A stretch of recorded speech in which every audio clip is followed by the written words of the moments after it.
Hello, David. David, my streaming light shows red. How does it look the other end? Can you hear me and see the resolution okay? I want to know what these lines really indicate. Hello, Mark.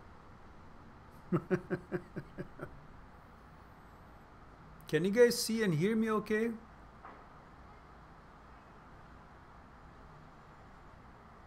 Oh, good. Then these red lines that says live stream health is just nonsense.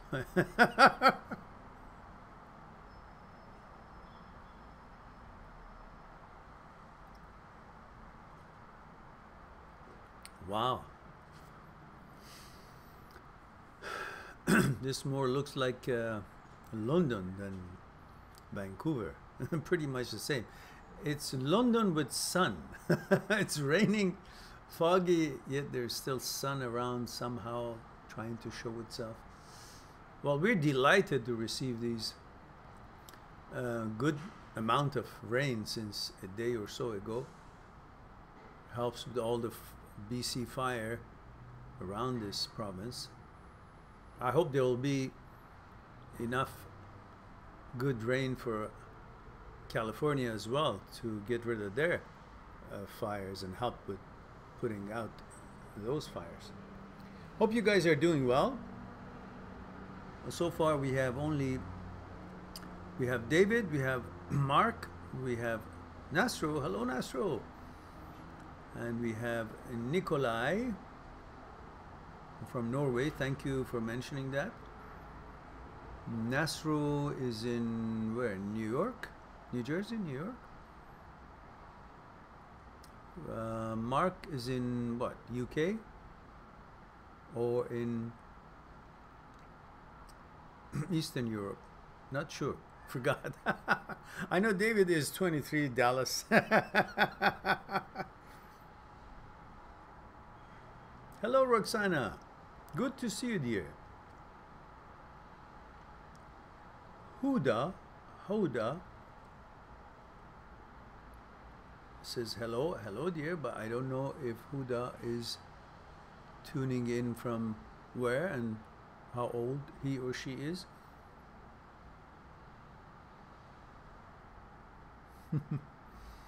Remember, guys, let me know where you're tuning in from, how old you are, and if you're a man or a woman.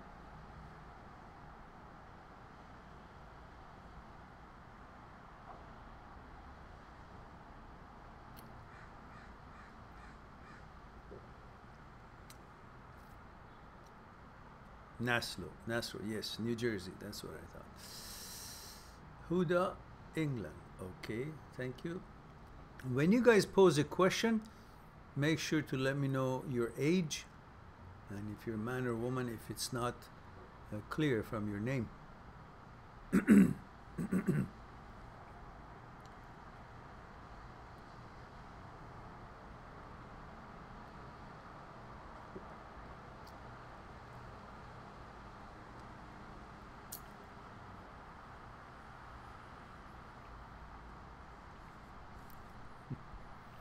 Thank you, Roxana.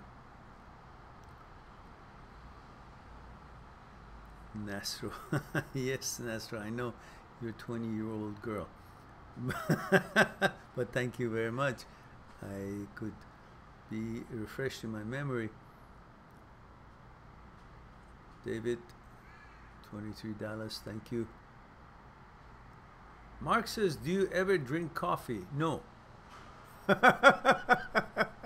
Short answer, no.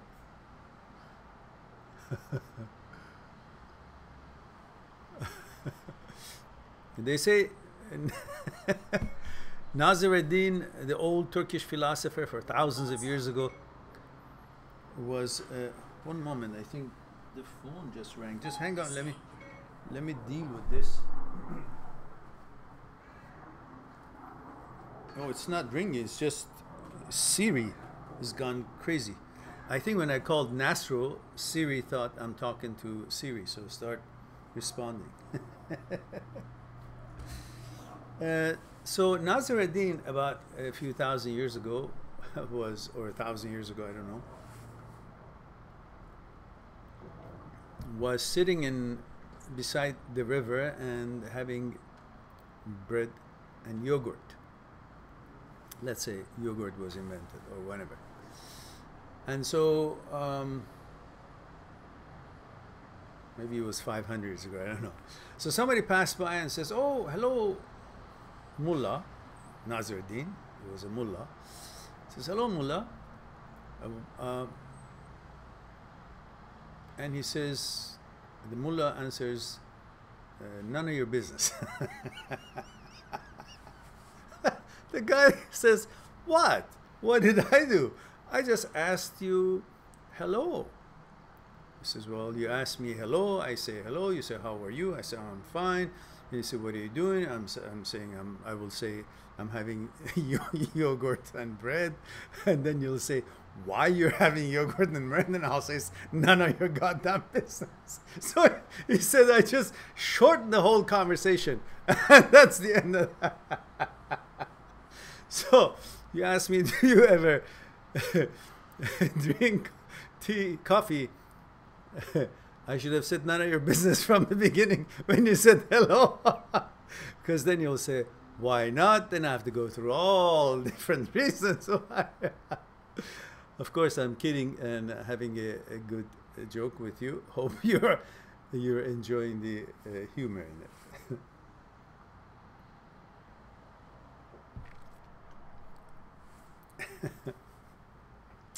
Tom Donovan says, "Hello from UK. Hello, dear."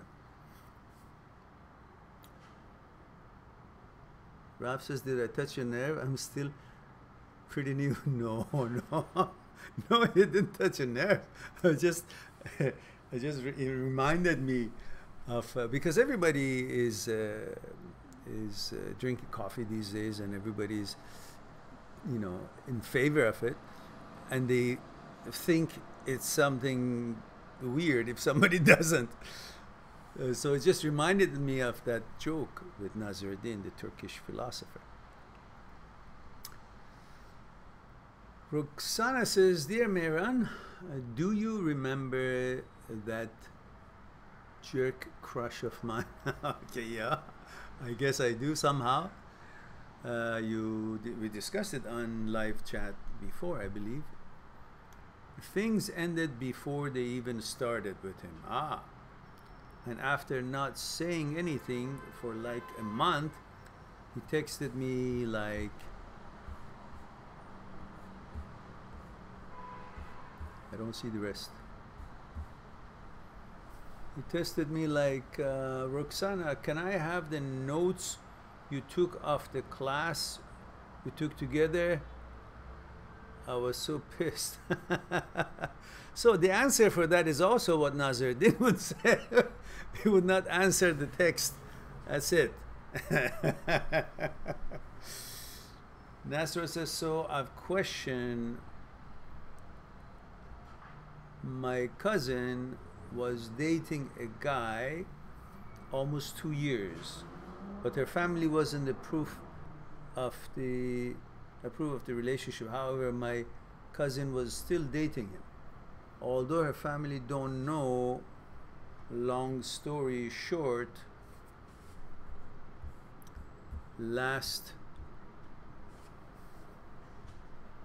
okay, I guess it's to be continued next week."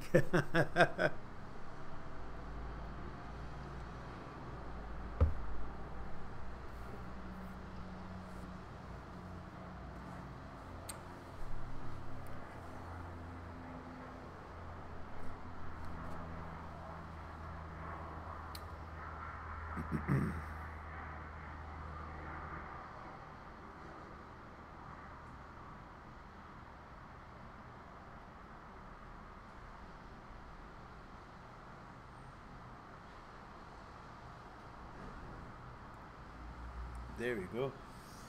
Put the bloody phone on silent so we can simply. So where's the rest of it, Nasrul?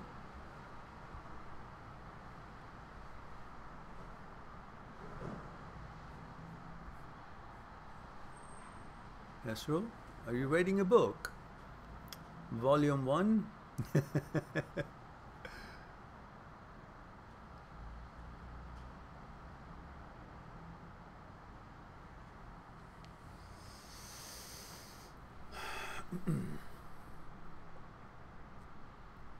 Roxana says, I just keep thinking, what if all the guys I meet are jerks like him? How could you say that? You know, that's the transient thoughts. That's a thought of impatience.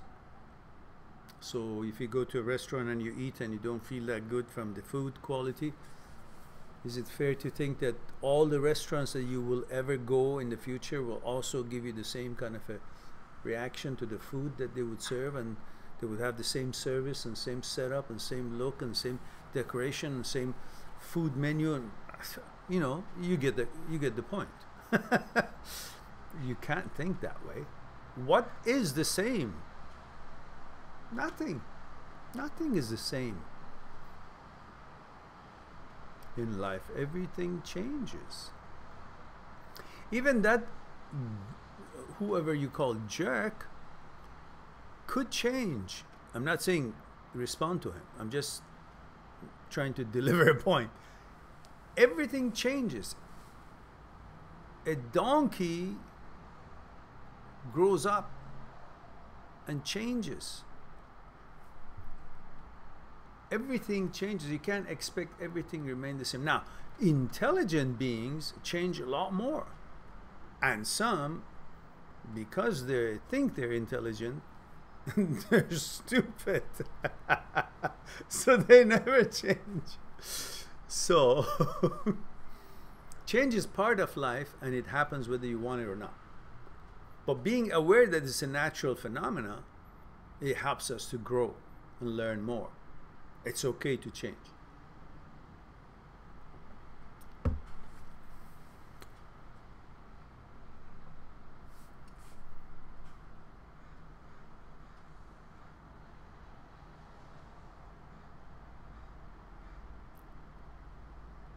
David says you skipped a fellow David. Oh, yes, true. David says, hey, I'm from UK and talking to this girl from Germany. I'm 19, she's 22. Ooh, she's really busy with life. Not a good sign.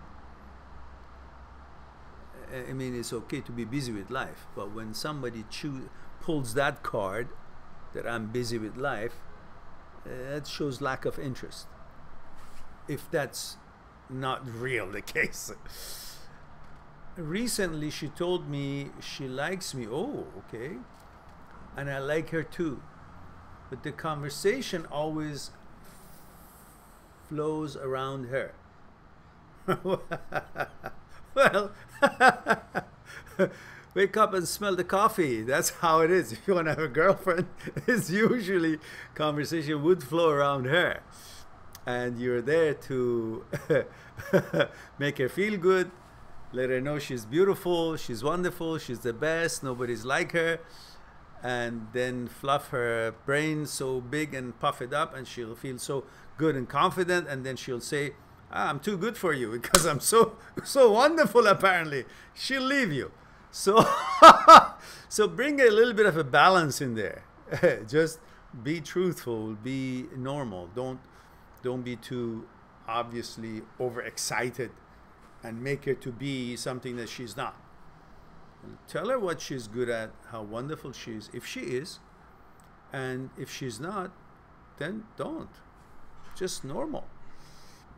It's an honest relationship. Otherwise, you build somebody up too much, and they will be simply with you. They won't even know it. Just because you make them feel good, not because they really like you and they're compatible with you. Just because they feel good and they need to feel good. They're not so confident. They want somebody to make them feel worthy, confident. And if you become that person who does that all the time, you will never know if they like you for you or they like hearing what you say and how they feel when they're around you. Which eventually gonna break down because they're looking for someone that they would actually want to be with. Not just for the fact that he will make them feel good about themselves. You should find someone who's already confident, who's already happy with herself, who already feels accomplished, worthy, and then she comes into the picture without that neediness of you giving all those compliments all the time to make her feel something. Maybe maybe you guys get the idea. So just have a balanced and honest communication with your partners, so it will work out and starts on the right foot.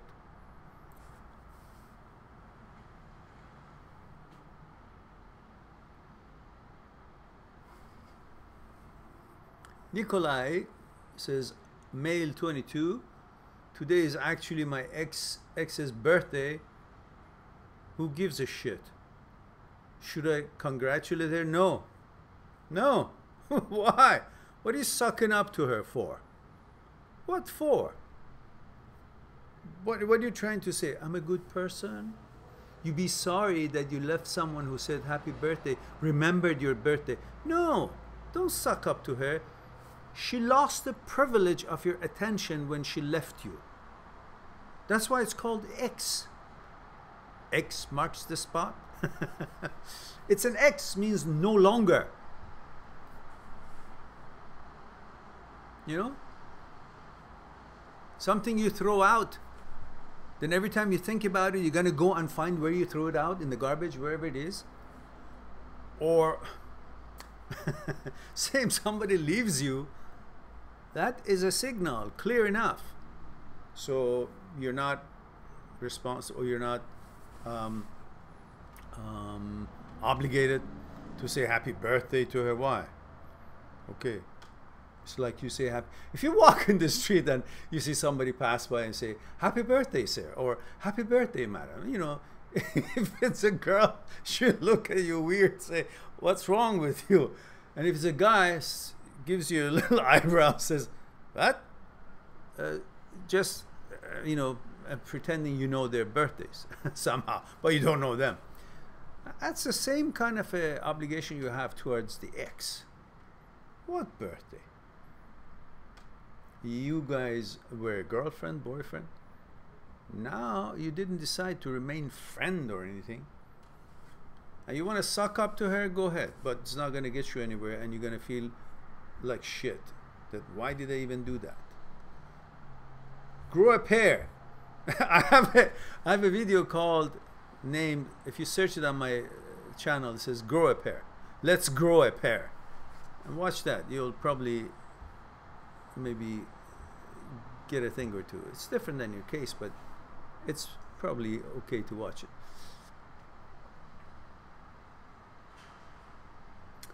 And he says, haven't been talking for over a month and I'm still hurting because I really want to get in contact with her again. Why?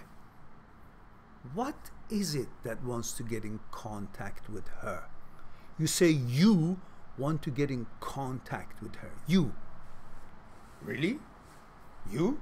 The me? The you? Your persona? Who you are? Your consciousness? Because that's what who you are. You are your memory. You are your consciousness. You are your fears, desires, and ego. That's your center. So you, as the you, the entity, mind and body coordinated, you, the consciousness, who you are, how you are, what you are, how you think, wants to get in touch with her. And who is her? Who is she? Her, the me of her, her consciousness, her fears, desires, and ego, needs, pleasures. So these are few and wants to get in touch with these. Are you sure? Because I don't, if that was the case, you guys wouldn't have broken up. Obviously, she somehow has chosen for her consciousness to be somewhere else and be busy with different images and scenarios of life, different actualities. But you say,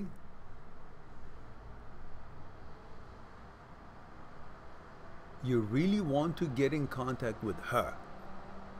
Do you really want to get in contact with it? That means your consciousness wants to get in contact with their consciousness. Or is it your pleasure wants to contact her because she represents a vehicle by which you can arrive and attain that pleasure? And where does that pleasure reside? That pleasure resides in you. You have the capability of turning that interaction into pleasure for yourself. So it is your capability of feeling pleasure by being in contact and interact with this creature, with this person, with this entity, that makes you feel that you want to contact her. Your ability to feel pleasure by being in contact with this entity makes you feel that you have a need to be in contact with her. But you really don't. You have a need for pleasure. That's why you want to contact her. So in fact, you really need to address your pleasure, because otherwise you do not know her. You do not want to contact her consciousness because she has chosen to sever it. That means there is nothing there to contact. So it's not really her consciousness, that your consciousness wants to connect. It's your pleasure capability of feeling pleasure and striving, pursuing pleasure, that wants and understands there is a possibility of such pleasure in that entity, and that what motivates you want to gravitate and contact her. Otherwise, there's nothing else in there, because you guys were together and it didn't work out. It's broken. So why is it that you still want to go after her? Why? It's not the communication between the consciousnesses, because if that was the case, you would still be together. So why do you think you want? It's your desire for pleasure. And that is a lame excuse to follow or to want to pursue someone or to be in contact with her. Why? Because there is no basis of intelligence there. Pleasure is not intelligence. It's not all that. Pleasure. Your whole life is set and based around pleasure. And that's what you're pursuing and seeking. But that very pleasure can be found in other relationships with other possibilities, other girls that you may find interesting. Because it is the pleasure that motivates you to be in contact with her. It is not her person, her persona, her person, her self, and yourself that you want to communicate, interact, exchange energies, experience things. You did that, it didn't work. That level of interaction, connection, is already kaput. It didn't work. That's why you're not together. Now what you want is not that again. You think it's that. You think you like her, but you actually are now pursuing what you're programming your genes, which is pursuit of pleasure, procreation, sex, intimacy, feeling good, all that. I think you get the gist of it. Now, let's move on. This is why I say, you guys, really, I recommend to you guys highly to acquire that book of mine, Me, My Psyche, and I. If you go to my site, mindthatseekstruth.com, click on the books, read the table of contents of the books, see what it entails. Transient Thoughts and Me is an excellent book for the ones who have all these thoughts come into their heads. Me, My Psyche, and I is an amazing, good book, which you can choose any chapter. It doesn't follow each other according to what you think you want to get clearance from. And those books I've turned into ebooks. They're so nominally, they're not going to be making me rich, if that's what you're worried about. So I purposely made them so affordable so everybody can have one in their library and just reference to it. To know about you. What makes you tick? What makes you feel the way you feel, think the way you think? What is thinking? These are all on the video channel that you're tuning in right now, on the playlist called The Psyche. All these of how you're tuned in, how you tick, what is thinking, what is thoughts, what is pleasure, what is fears, desire, and ego, how do they interact? How do they make you feel and react to the daily life negotiation of your journey in this life?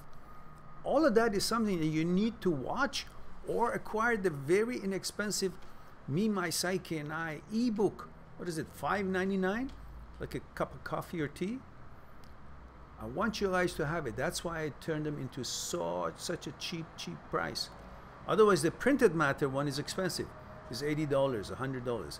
And I understood that it's heavy to ship and it's difficult for everybody to afford it. That's why I put an ebook. Get the ebook and read about it. Find more about yourself. Now, let's move on to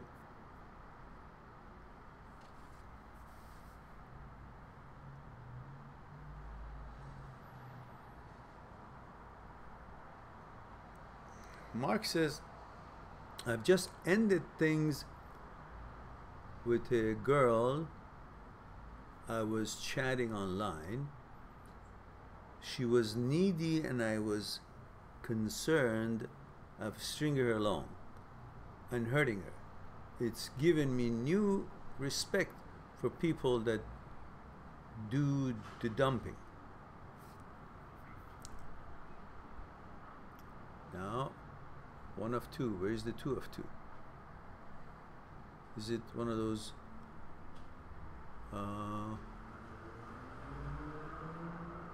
Okay, until that comes along. Oh, there it is. Is it? Mark?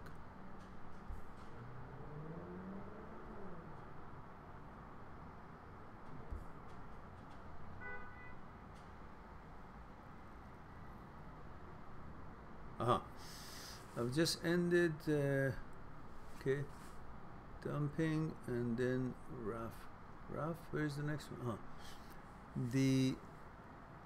She wanted to run before we walk. I learned a lot about myself in this experience. Good.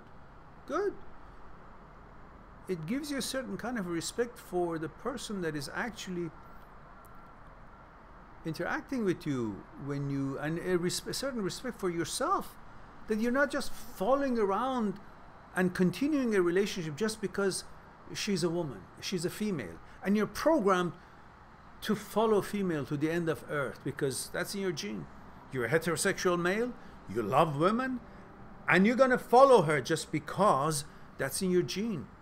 You want to be with a woman. But that's not good enough because that's only a connection between the avatars. A physical connection has nothing to hold this relationship together if there's no bonding on the consciousness level. So it is highly recommended that you get a hold of that desire and control it, and don't let it to choose your partner for you based on your desire for pleasure, sex, and intimacy. She's a female, therefore, I know I gotta have that. Yeah, we are programmed that way, but you now gotta go one step further. Does she have the physical attributes that I want? Yes, she does. Does she have the mental attributes that is necessary for something to be built together, to construct something, to communicate, to have a positive lifestyle? That's the question you should focus, because that's where everything is residing. That helps for a relationship to continue or break down. And most don't notice and don't care about it. They only care about how it makes them feel. Randy, handy, okay, then that's good enough. I go for it. No, they'll always break down. You'll have some fun, but that's it. So if you're really after a serious, relationship and want to have a quality relationship that will last and grow together, get to know each other's consciousness and find each other's habits, know-how, how you think, each other's fears, desires, level of ego, and talk about it together. Now you got the physical part attracted to each other, and you got the mental part coordinated and compatible, and you have understanding of how it makes you tick, therefore how it makes her tick, and vice versa. And then you can build something. You can work on it. Otherwise, it's just a mechanical sex. And it's always, everything mechanical eventually runs its course, falls apart, needs repair, or doesn't work anymore. Just because your interests will weather and go after a while, because nothing's novel. If there's no emotions, not order, not being used to a norm, emotions, for the reason of connecting consciousness, does not grow and gives you more things to like about each other and find about each other, if it's only mechanical and sexual, doesn't matter.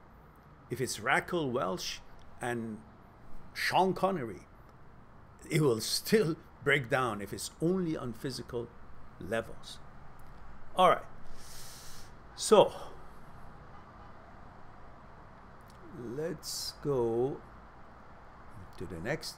Nasra says, since last week, and she didn't call him back either. What do you think his motivation? I don't know. Maybe a game he's playing. Maybe he really likes her, but he's not sure if she does. So he's shying away. Or maybe he wants to control her to get whatever he wants by playing this game of not calling her. Or he's afraid of maybe he's being too forward and she will back away.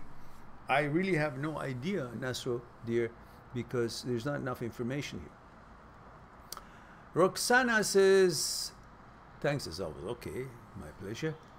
Majid says, Salam Mehran. Salam Majid. How are you? And Tom Donovan says, we are both moving on. I'm dating new girls, and she got a friend of mine not long after breakup. I just thanked her, and she said that I should contact her. I'm in the dark a little bit, Tom. Not sure what the beginning of the story was. Tom continues, to me, that kind of a statement is confusing, and I have yet to respond or get in contact with her. Is it something worth following up? No. I don't like this business of summoning. Women in general, as much as I believe 100% strongly that they should be loved, respected, and be truthful to, never inconvenienced or cause any trouble for them. Women are important. You must respect them, love them, protect them, interact in cordial manners, communicate properly. As much that this is how it should, every gentleman should behave with a woman. But at the same time, I don't like this idea of you thinking that you should be summoned. She's a human being, nothing more than you. If you find enough reasons to respect her and love her and be cordial and well-mannered with her, she should be able to do the same if you are worthy of that kind of a interaction. Meaning, if she's interested in you, she should contact you. If you guys already have a history. But sending you a text, contact me, she's controlling the meeting. She's controlling the environment, and it will never go anywhere. Imagine if you text a girl and say, whatever she said something nice about whatever friendship you guys had, and then you know she likes you, and then you text her, contact me. What are you doing? So look into your mind. You say that because you really are not into her that much, or even if you are, you want her to be controlled by you, by your initiative. contact me. Why? Who the fuck are you? You like her? Cordially contact her.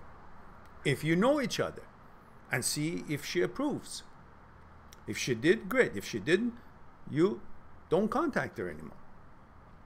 So when in situations like this, she turns around and says, contact me, that's a controlling sign, not necessarily a real interest. She wants to keep you there while she's having whatever she's having. And that's not where you want to be. So simply ignore that text.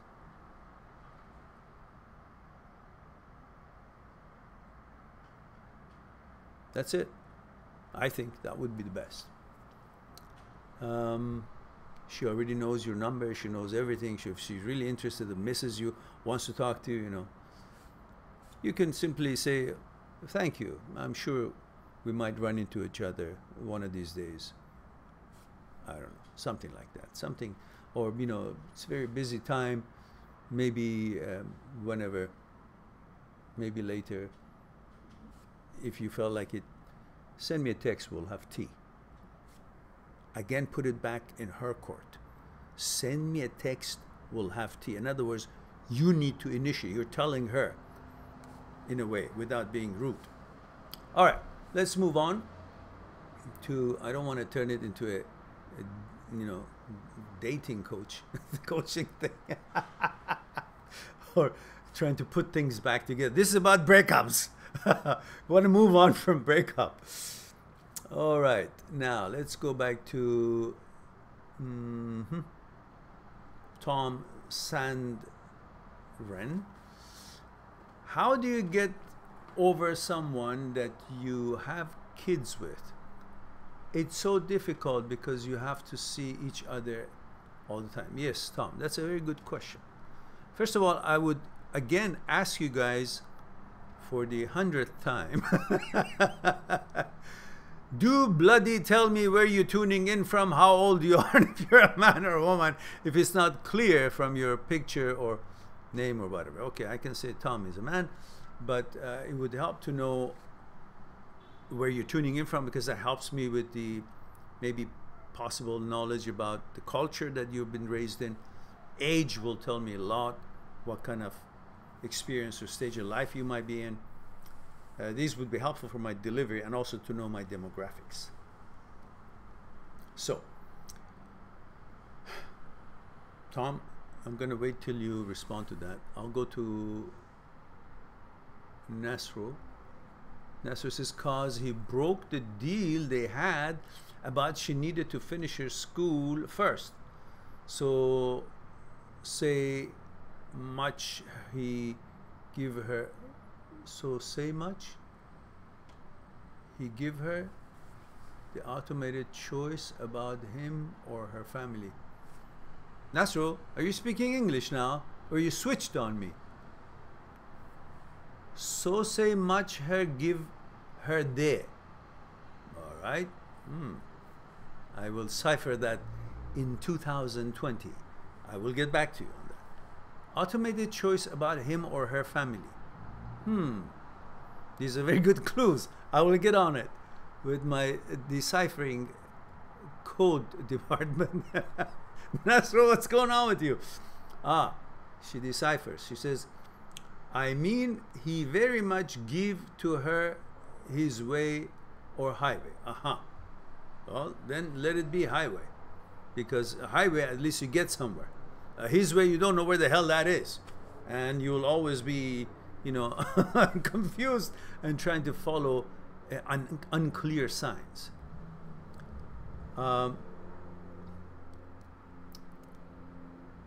Remember, many people who come and approach each other with a man or woman,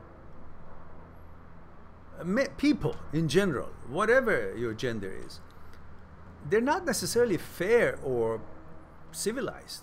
They're there to abuse you, to use you. One of the possibilities, I'm not trying to make you focus on that, but I'm saying understand that not everybody really is coming there in good faith. There's some people who just want to use someone. There's just some people who want to feel good that they could get this girl, or that girl thinks they could get this guy and feel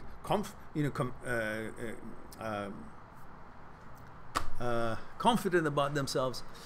And so be aware of what is the setup. How is it progressing? Because lots of people coming from weird backgrounds or weird mentalities and weird needs or weird questions that they're trying to answer through a relationship, but they really are not focused on the relationship. They're focused on how that connection or interaction would make them feel or bring about a certain kind of question answered that they have of themselves in their own mind. So don't turn out to be a toy in people's hand. Gotta find normal stuff. Don't accept people based on what your needs are. If you're hungry and there is somebody who pays attention to you and is spending money to buy lunch for you, that doesn't mean he's the right partner for you. You cannot judge the guy's character because he bought lunch for you, because you were hungry. That's choosing a guy based on your need. Or somehow you are just out of a breakup and you need some emotional support, and this girl is so nice to you, and suddenly you feel, oh, she's the right girl. How? You're making a decision on who she is, if she's right candidate for you or not, for a girlfriend, based on your need, which at that moment you needed that. Or let's say you have sex with someone and you needed sex. You haven't had sex for a long time, man or woman, and you have sex. And suddenly, because of that need, you think, oh, she's perfect, or he's perfect for you. But that's because you haven't had sex and you wanted sex and it felt good. But that doesn't mean the person is a good person. You have to be aware. There's so many angles that you should look before you choose someone. And you got to continuously see if they're genuine, if they're honest, if they're caring, if they have the attributes that you desire, and all that. You get the gist of it. All right, now we go to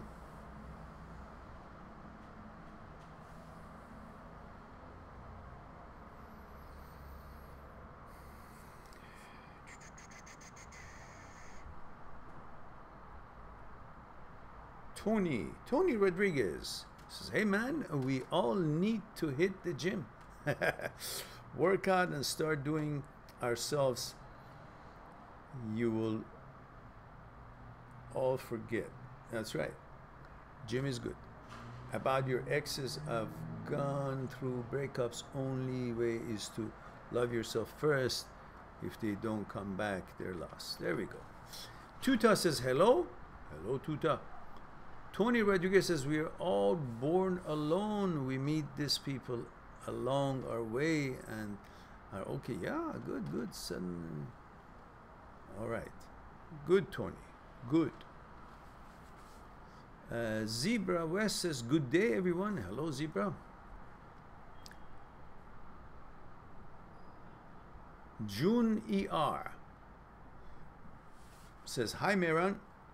Male 33 Belgium. Oh, comment ça va aujourd'hui?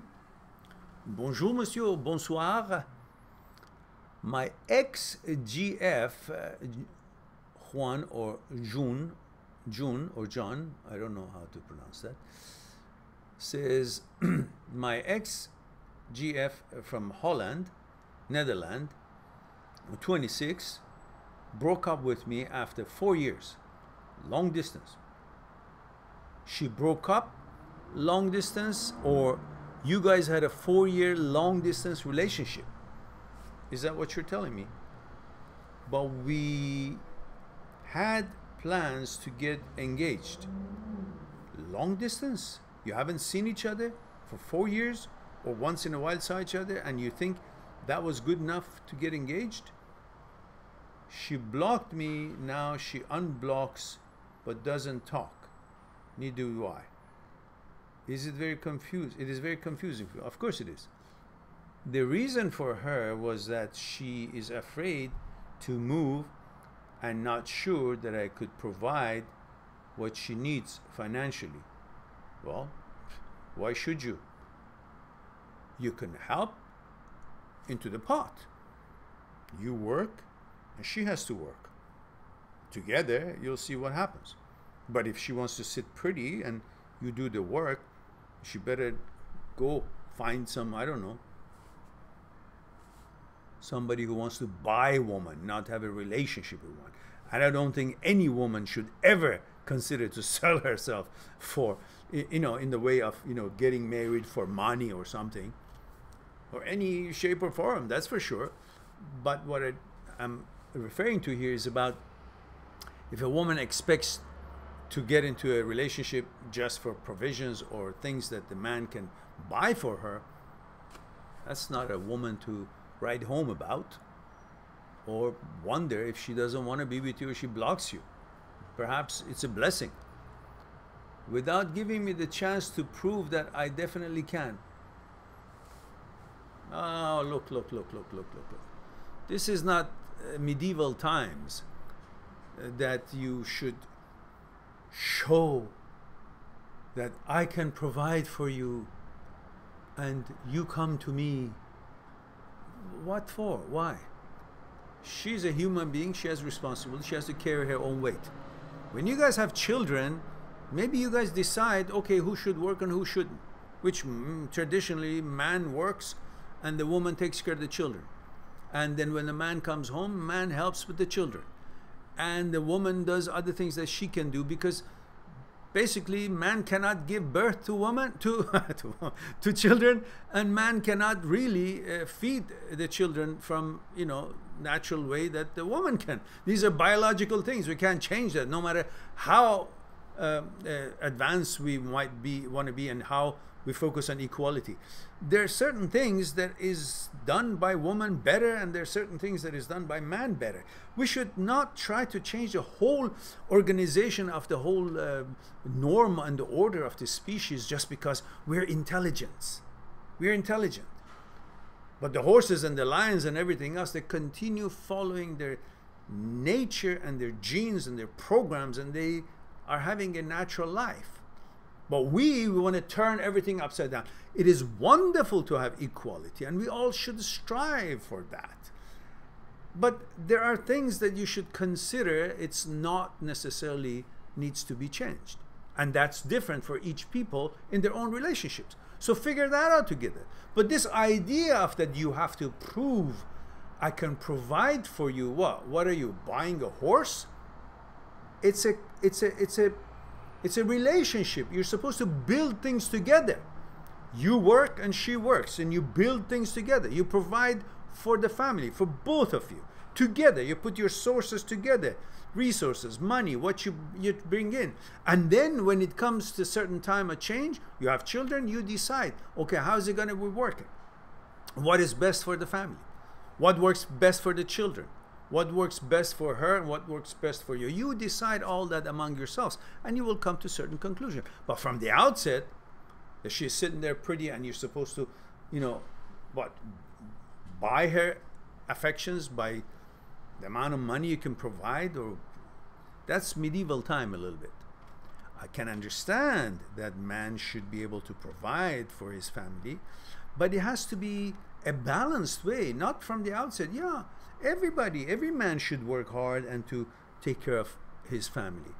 But to expect that right at the outset of the relationship, the woman should be shown so much money before she actually likes you. What is she, liking the money or liking you? Is she going to be living with the money or the things you buy, or she's going to be interested to have a relationship and live and build a life with you? In that case, then, does she know you? Do you know her? And if the bonding between consciousnesses takes place or not.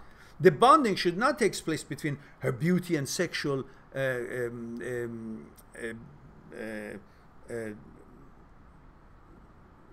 qualities and your money and what you can do. That's not the relationship. You cannot, you know, build a relationship because you love to have sex with the woman and she's pretty, and she should not want to make a relationship with your money because you have money. That will never work. It has to be far deeper than that. And then you figure out how you can contribute to the life that you guys start based on compatibility between your consciousnesses, understanding each other, respecting each other, finding ways to build something on solid grounds. And that solid ground needs certain criteria, and that certain criteria doesn't come with your looks or with your money. It comes from what you are, how you're put together in your consciousness. I think you get the meaning of that conversation.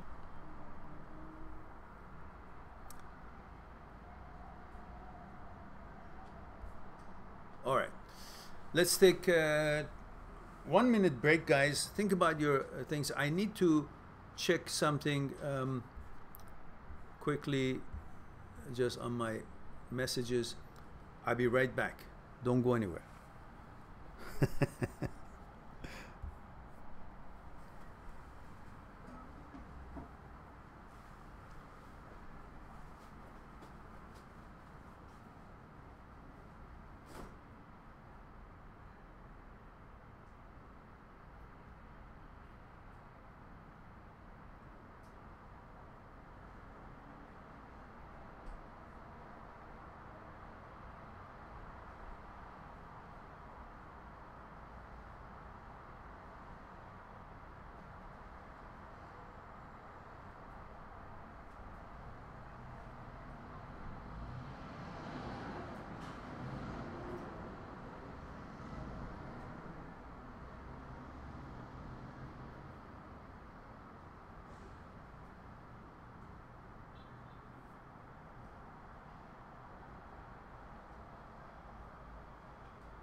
Okay.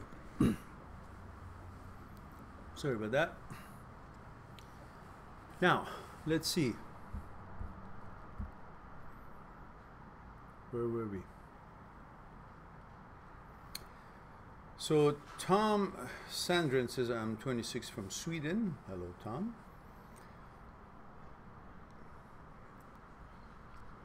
Tom says, thank you, Mehran. Much appreciated. Did I already answer your question? Let's see. No, I guess this is the first one. And Tom says, we have, oh, I see, yes. How to move on with the woman that you have children with. I remember that was a question. We have 2 kids together, and we're together for about 5 years. Just find it hard to move on and to stop thinking about her. Of course you do. If you didn't, you wouldn't be human. Well, you have to realize, I don't know, Tom, if you've had a chance to take a look at my playlist on this channel called How to Move On. And of course, I won't be able to cover all the videos on that playlist, but I can maybe share with you a few things. You have to understand that right now it's going to be rather challenging for you to accept the fact that what was yours is no longer yours. You have created a certain kind of a entitlement to that. While I don't mean to demean anyone, of course, but I want to deliver a point, so I use this example. But I'm not comparing anyone, like your wife or anybody else, to a bicycle. But I'm saying, in case, let's say, imagine you had a bicycle. You're a child, you have a bicycle, and you love your bicycle. You ride it, you play with it, it's your companion. You create memories, you go places with it. It's a thing for you more than what it looks like. It's a vehicle for you to get places, to be productive, to feel good, to feel happy, to feel capable. These are some of the feelings that you would have about your wife. Made you feel capable, made you feel you're building something, you're going somewhere. Now imagine if this bicycle is lost or stolen. Well, now something that you were used to do every day as a part of your mechanical process of the day, which was taking your bicycle, going to buy groceries, or going to playground, or going to your friends, or going to school. These were your mechanical processes, things that you would do, coming back from school and stuff like that. You can't do that any longer. So that was the order of things. Through mechanical process, certain order was created, and now you don't have that order anymore because the mechanical processes are not taking place as they used to, because you don't have the bike anymore. So you feel like the norm, the order of things have changed, and I'm used to that order. So you feel totally lost. How am I going to make this happen? My vehicle, where I used to use it to do certain mechanical processes and do the things that I had to do, go places that I would go, and create that order that would, through the order, I would find psychological security. That's no longer there. So you wonder, how am I going to do this? Now, there's a bigger difference, of course, when you separate from your wife or a long-lasting relationship, especially when there are children involved. Because the mechanical process that was involved in that relationship was totally different than when you were single and had certain mechanical processes. In other words, it's totally different than when you had a bicycle, because it was you on the bicycle. It was only you to create that mechanical process. But when you're married or in a relationship, when it breaks down, you will find a more difficult times to create a similar order for yourself as it was when you guys were together. Why? Because that order was created through certain mechanical processes which involved two people. Mechanical process of getting up in the morning and cleaning up yourself and having tea together, or coffee, having breakfast. One of you makes breakfast for the other ones. I guess these days we can't say that your wife made breakfast for you, because suddenly it's like hell breaks loose. So it's not politically correct. But it's not a demeaning thing. It's an honor for your wife for you if your wife makes breakfast for you. It's a pleasure. It's such a classy thing, a managerial thing, and wonderful thing. It's a brownie point. It's not supposed to mean anything less than how highly appreciated this event would be, that a wife is caring enough, lovely enough, wonderful enough, capable enough to make breakfast for the family. What's wrong with that? The father can do the same thing. You know, I have done that millions of times. Well, not millions, but thousands of times when I was married. Because that's not supposed to be for man or woman, but for whoever does. But traditionally, it was something beautiful. It would just be so wonderful. So on that basis, that's what I'm talking about. Anyhow, the mechanical process that you get up in the morning, you have breakfast together, and then you kiss each other and say goodbye, and she goes about her work and you go about your work, or your school, or whatever it is, and somebody takes the children to the school. And these are all tasks that you guys have allocated to each other according to the schedule that you had created. All these mechanical processes. And then somebody, whether you or her, you know, while the children are at school or while the work day goes on, do certain duties. And that always has in the back of your mind the benefit of it to you, to your wife, and to your children. And of course, those are still there. You can still continue that mentality while you work. But then after work, you know, somebody does the shopping and somebody brings the stuff home, and you guys will go to an outing together. Maybe a family will take care of the children and you guys will go somewhere, or I don't know, some friend that you trust will take care of the children. You guys go for a date. So all these were part of the mechanical processes that created a certain order in your life.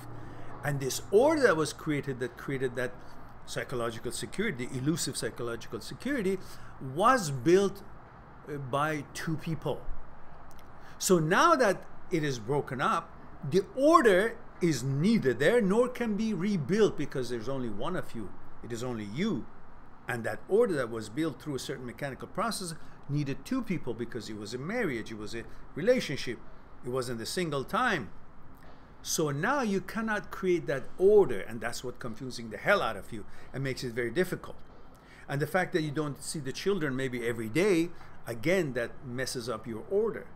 A mechanical process are changed. But you can create as much of the mechanical process that you guys used to have now, even now that you're not together. You know, taking the children to school and dividing the responsibilities and continuing your duties and responsibilities for the good of the children. Don't forget that. So part of that mechanical process could still be, be continued as it was being done. But the same order cannot be created naturally, because it took two people to create that order. Now you're single and you can't create the same order. But lo and behold, you will get used to it. You will be able to manage it to the point that you will take good care of your children, and she will take care of the children as well. You will divide the responsibilities in a joint custody basis, that you both will have access and interaction and influence on the children. You make big decisions together. You got to create all these to create these part of the order remain the same that has to do with the children. Between you two, you should totally start understanding that this relationship is over. And no longer you're interested to have a relationship with a woman who has broken a family. If you have been a decent man and nothing really drastically wrong you've done, and she still decided to go, then she no longer deserves to be your wife. She deserves to continue to be your children's mother, that's for sure, as you deserve to be the father of her children, your children. But no longer you should find her qualified, because she's already proven that for whatever reason, and that's her right, respect that. For whatever reason, she's decided to sever the relationship. Fair enough. You respect that, but you respect yourself. There's still a life out there. There's still a world out there. Tom, life is not ended by her. Life did not start by her and is not ended when she doesn't want to be with you anymore. She's just another human being.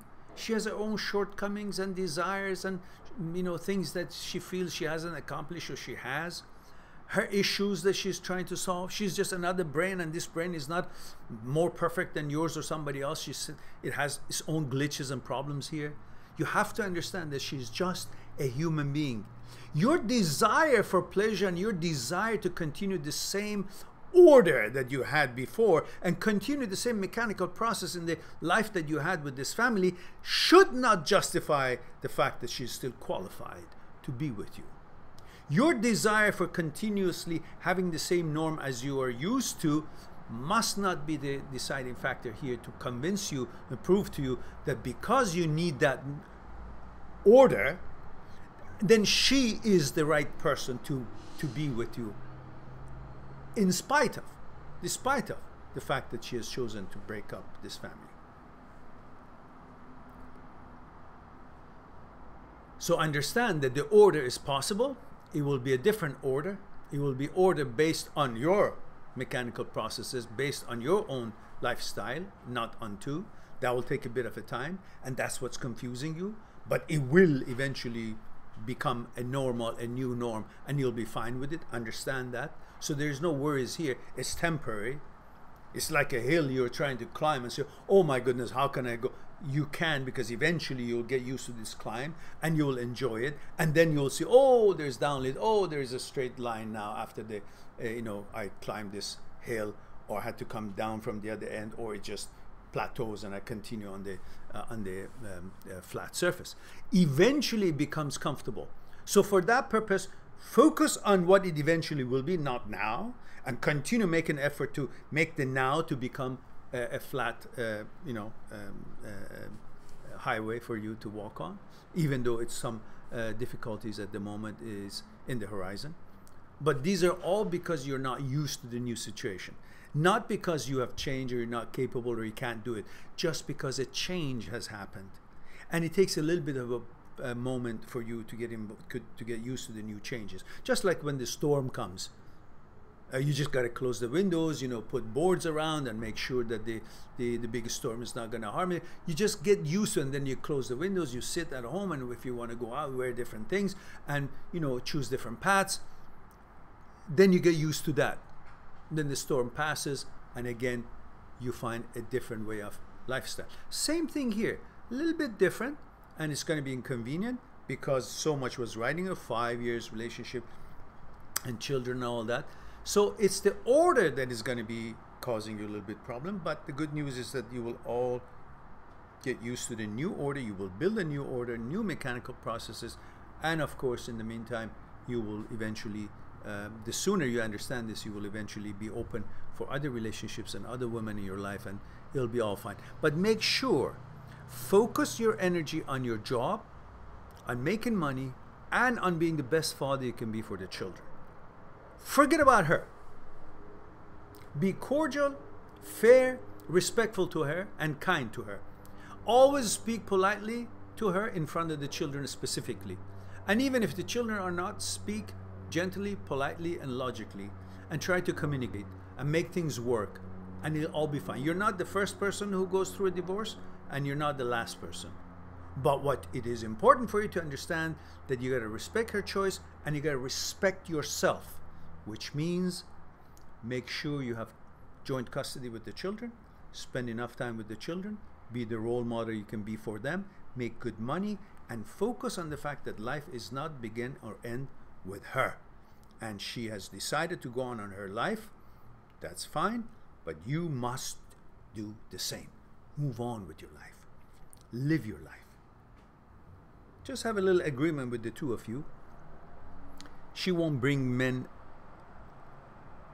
in front of the children, and you don't bring a woman in front of the children, and she can have her dates when the children are with you, and you can have your date when the children are with her. This is so the children will not feel left out, replaced, and they will not feel insecure by seeing a new face around. And in her case, she may have this boyfriend and that boyfriend, she may not have any, or she may have one. Either way, the children are not going to accept that as their father, and she should not push for that. And you should not push any woman as the children's mother. You guys have to come to understanding between the two of you. Sit down with a cup of tea and say, look, at one point we loved each other, and we have these children, we love them. They're the common ground between us. We must do our best for them. And best for them is for them not to be involved with your personal life or my personal life. And in that way, we can create a safe and happy environment for them. We will be separated, but they will still see us as a family, because it is our choice to not to be together, not theirs, for us not to be, our children. So therefore, we must continue making sure they feel safe, protected, and that they are in a family. We should have cordial relationships, and we should not bring other people in front of them, at least not while they're at such young age. So this would be a certain beginning to create a healthy lifestyle for everybody, and go through this as best as you can. Now, there you go. Now, I guess this could help many people who are going through that kind of thing. It was a short discussion about this. I know it could probably was a long one, but it's short compared to what consultations sessions we have on Skype with people who choose to make an appointment and discuss these matters. But at least here, it's enough for you to kind of build something on it and ponder. Now we go to Saint. Guys, make sure you like this stream. If you like this stream, it helps us for the algorithm. So last time we had like 29 people, and then when I uploaded it, it had what? 20 likes. What happened to the 9 people? Didn't like it, or what? You forgot? Don't forget, we need to see the likes in order to be recognized by YouTube and be more popular and reach more people around the world, if that is also something that you would like to help us with. And don't forget to go on my site, mindthatseekstruth.com. Do acquire the book Me, My Psyche and I, or you have thoughts in your mind that you don't know where they come from, what it is, how to do with them, how to manage them, what they are. Then you can choose the book Transient Thoughts and Me. The Transient Thoughts is like $4.99, and Me, My Psyche and I is 360 pages, and it's just $5.99. And I made certain that these would be turned into ebooks, so it'll be cheap enough for everybody to afford it. Otherwise, when the PayPal takes its cuts and marketing and all that, there is really no financial gain here. But if you can't afford the printed book, which is $80 or $100, do get the ebook. Have it on your library and search and read whenever you feel like it, in a good mood, a cup of tea, and just look at it. Look at different chapters and learn about yourself, because this is the biggest asset that we have in life. Us. We got to know how this machine works. How does this tick? And for that, you need that book. It will help you tremendously. Now, let's go to Saint Skanderberg. Don't ever marry what? Okay, Skanderberg. Yes, that's an interesting suggestion.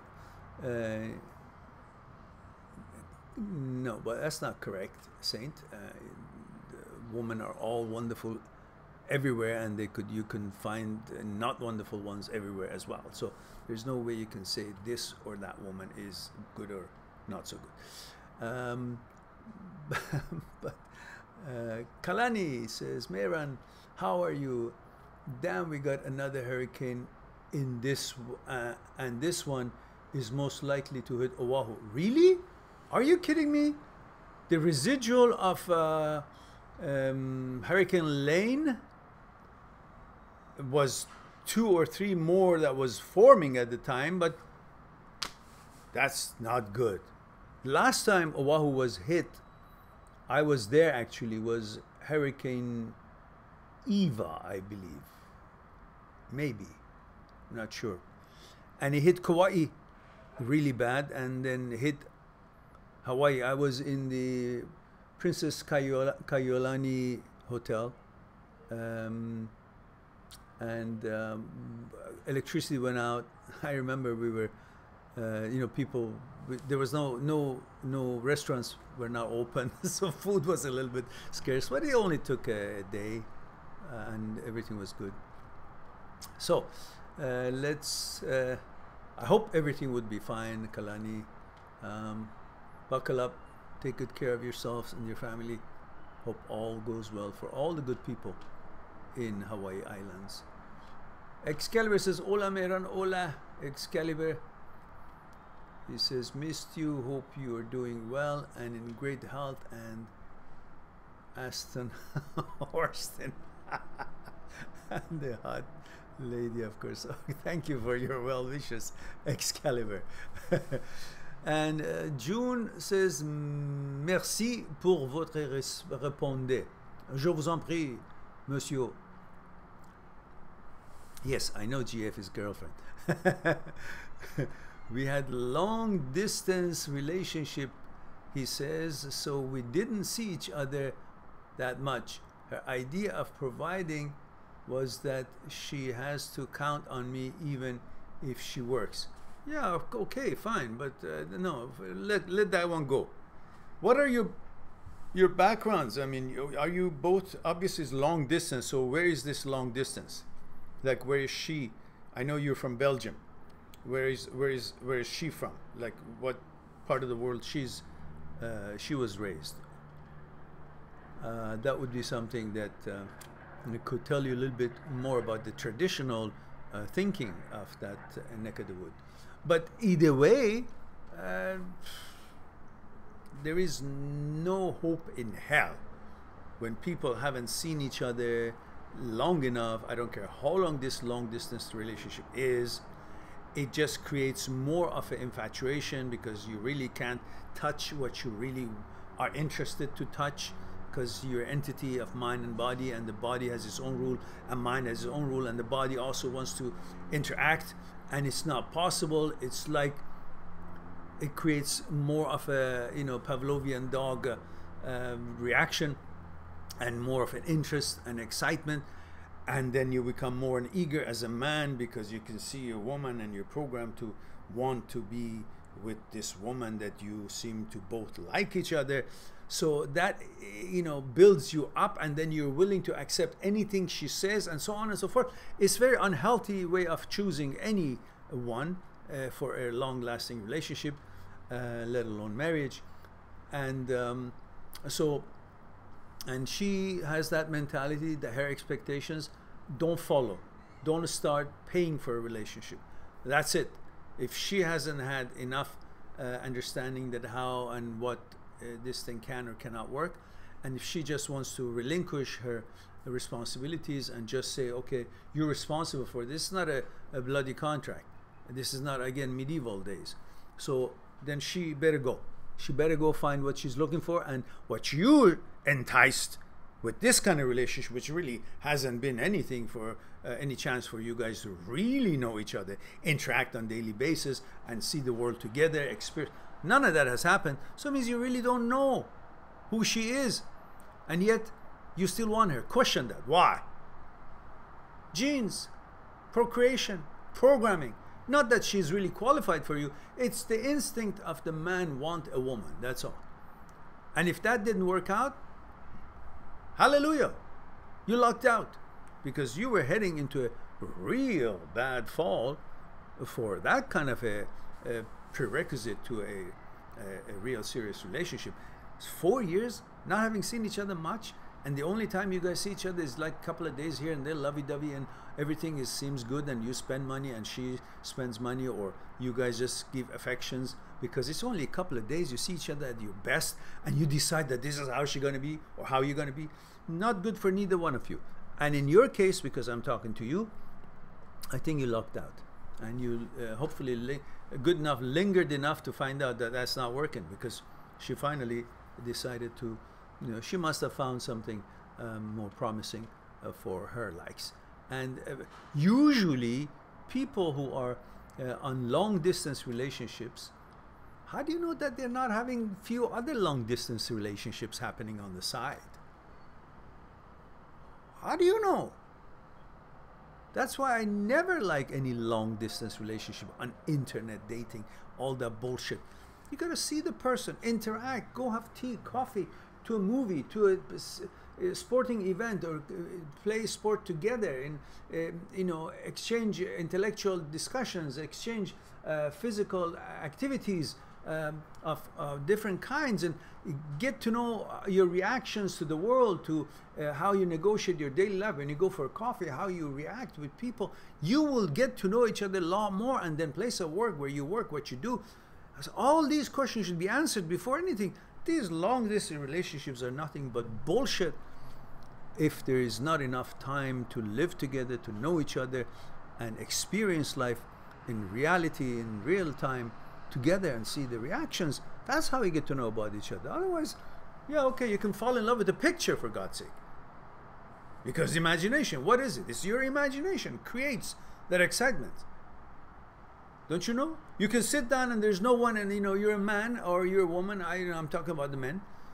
So you're sitting around, you can imagine a beautiful girl, and you can get excited sexually. So the same thing can happen with a poster.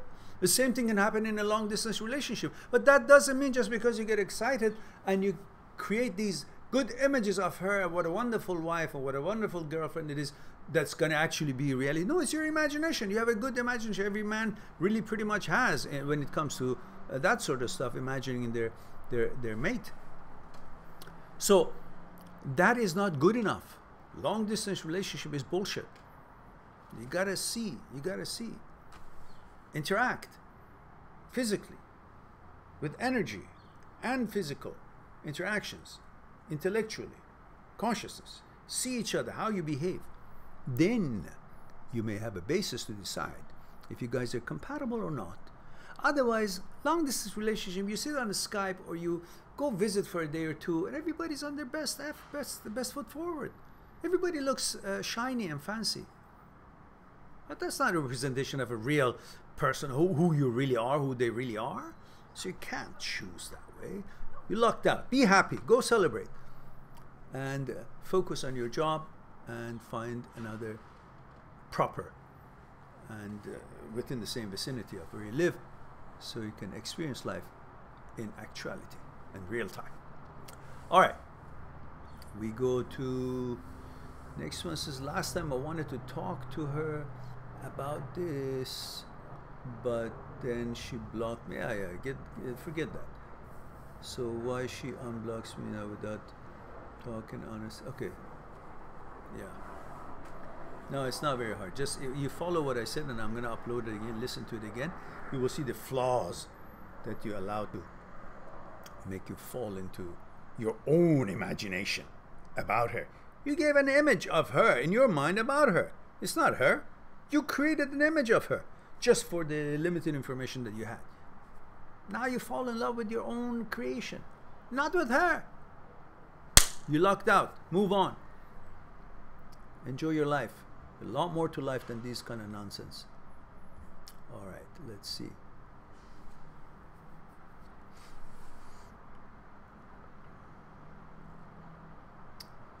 El Haj says, I am 23 from Minnesota. Thank you, El Haj. As a guy, should we pursue a girl more than she pursues us in the beginning, or should we balance it 50-50? No, well, depends what kind of signals you get. You know, if you're trying to tune into a station on your radio, well, you pursue finding a right station. But if you do a couple of times, you go from this end of the radio to the other end of the, tuning call ladders, you don't find anything, then you stop. If it's statics and you can hear something but not a really good first, what do? You keep doing that? No. So same thing with pursuing a girl. If there's good signals coming back, it's clear, intentions are clear, she also reciprocates your interest, then there's a reason for you to continue this discussion or this interaction, or invite her, I don't know, for a movie or for a dinner or something. But if it's not there, why would you keep trying to keep going over the same kind of frequencies that didn't produce any program? So you'll say, okay, there is no broadcasting system out there, or I can't reach him. So what you constantly sitting on the radio and keep playing with it? There's no reciprocation. So give up. Move to the next station, right? Keep turning.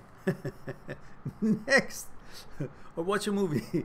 Watch a video. All right. Everything in moderation. You make a call, you don't get response back. Don't call back. What for? You're creating an image of her in your mind that she's more important, even if she doesn't respond to you properly. What? You've got no respect for yourself. If a woman doesn't respond cordially, responsively, and properly, there's no reason for you to continue, unless you just don't have any respect for yourself, and you think you're a pile of shit and you deserve any garbage out there, as long as they have breast and legs, and you're infatuated with them. Is that what you want? Because every woman has certain beauties, but that's not enough for you to choose and qualify them.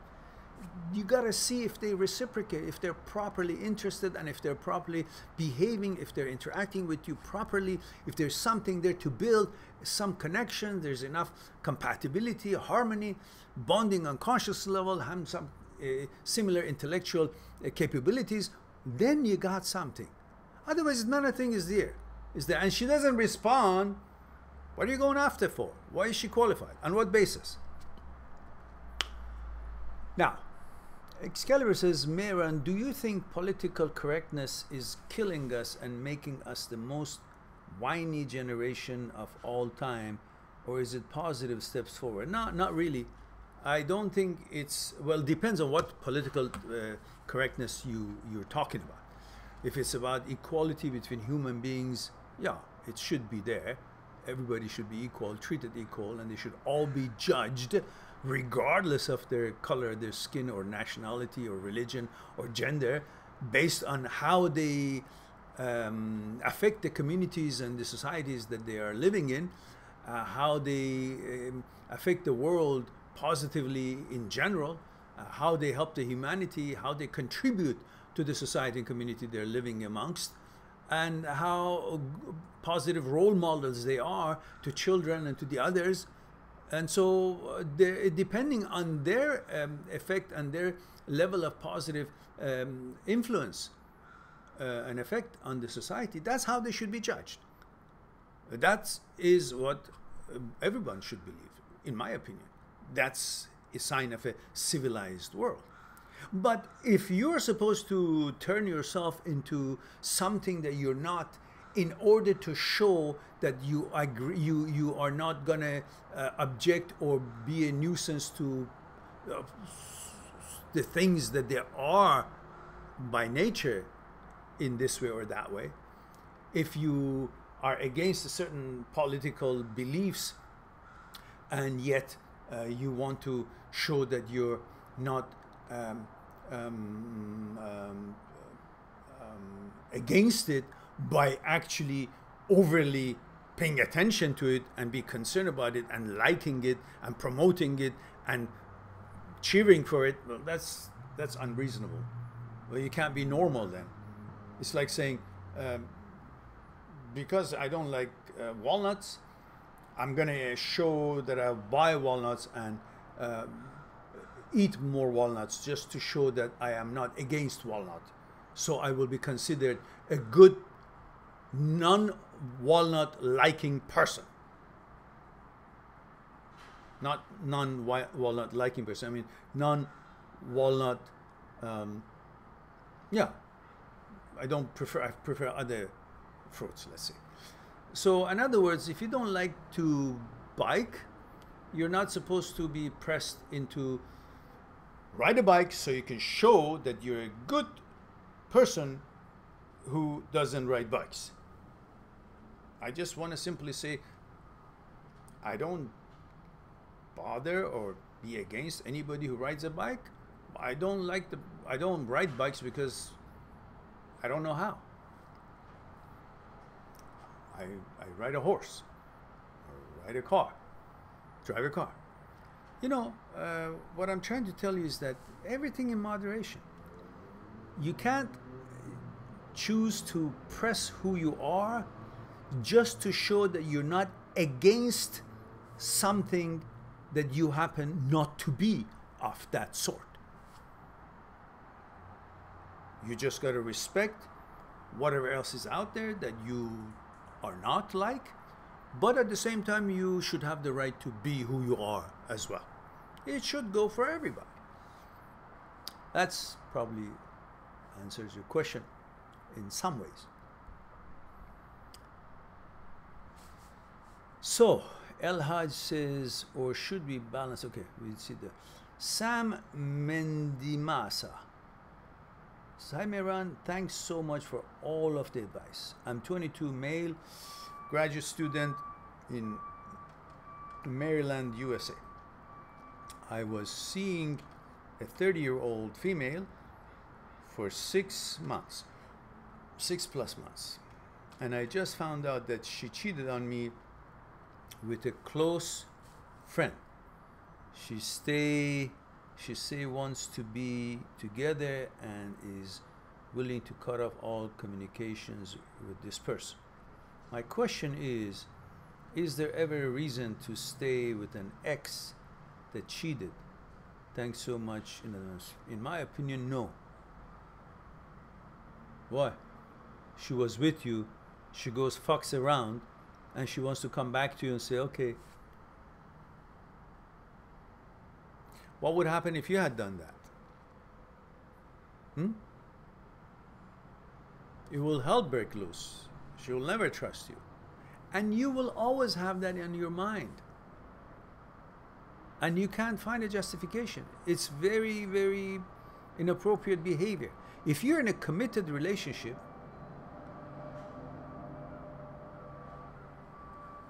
you know, first 6 months she goes and cheats on someone.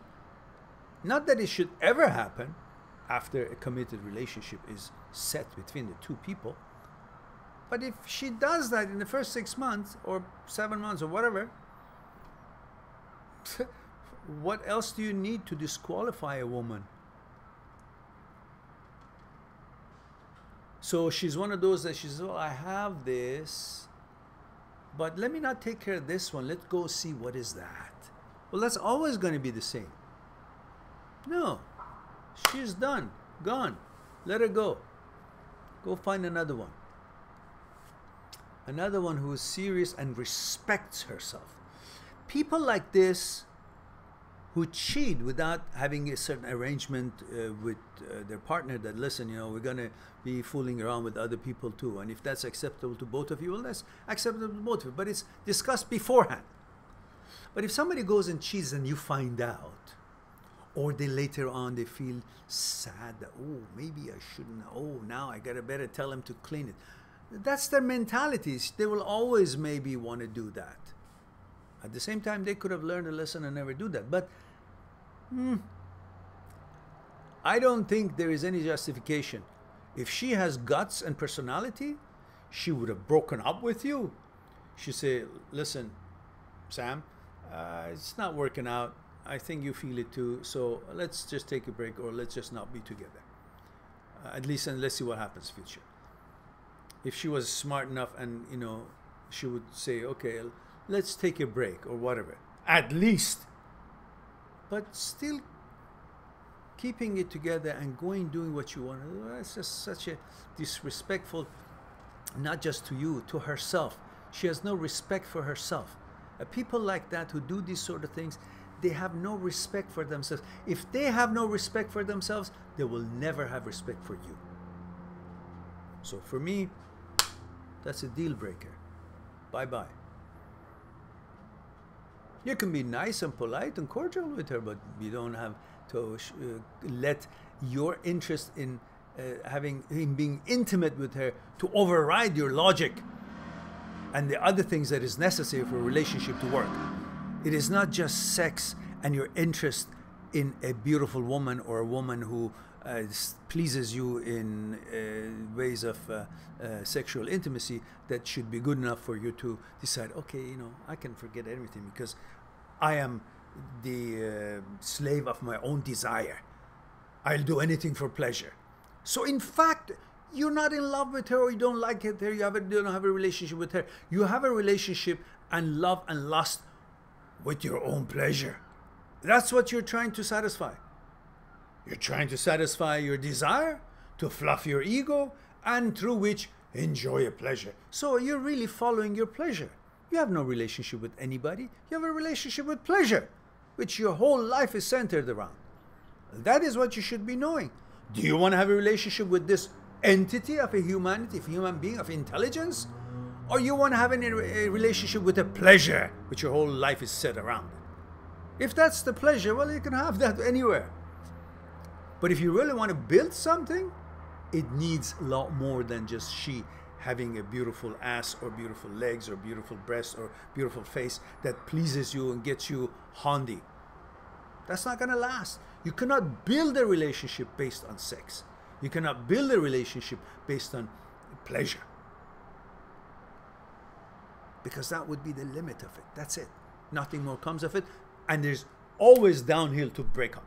because there's nothing to hold it. It's just on the downfall, like picking up speed, because there is no consciousness bonding, there is no compatibility, harmony, anything to give it substance, bring it to solidify this relationship.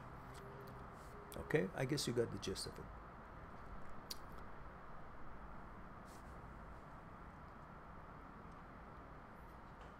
Ashwin says, hi Mehran, male 22 years old from India. Hello Ashwin, how are you? Ashwin says, I finally had closure from my last relationship recently and have been able to move on, but it seems to be difficult to have a new beginning with someone else, as it bothers me with what happened to me. What happened to you? Ashwin, what happened to you? What happened to you? What? Really? What? Nothing happened to you. What has happened to the image you have of you in your own mind about you. What else has happened? You're still the same person. Have you shrunk? No. Has your dick fallen off? No. Do you look different? No. So, what's hurting? What hurts is not you, is the image you have of you in your mind about you. That's the image you had, and you wanted the society to look at you. On those conditioning and basis, you feel something is different. And you think, oh, now, what are they thinking about me? What is she thinking about me? That's so important what she thinks about me. And what I think about myself, because my judgment, my higher self that I've created something higher, the observer that is controlling me, that is watching me, is now watching over me, that I have a different image that I used to have. So I need to satisfy my own thoughts about me. That's pretty fucked up, isn't it? If you realize it is only your thoughts that have created these things in your mind, that I'm hurting, something bad has happened to me. No, nothing bad has happened to me. You're just not with that girl anymore. And who's that girl? What position does she have in life? Is she a person who can cure a common cold? Does she bring wisdom to you? Does she help you to know who you are? Does she help you to have your smarts? Be educated better? Does she help you to make money? Does she pay your rent? All these things, is she creating some amazing things for humanity, curing people who need it, and helping the needy and the children, protected? What? What is she? She's another entity with her own shortcomings, and that's what has happened. So big deal. Go and find compatibility with another woman.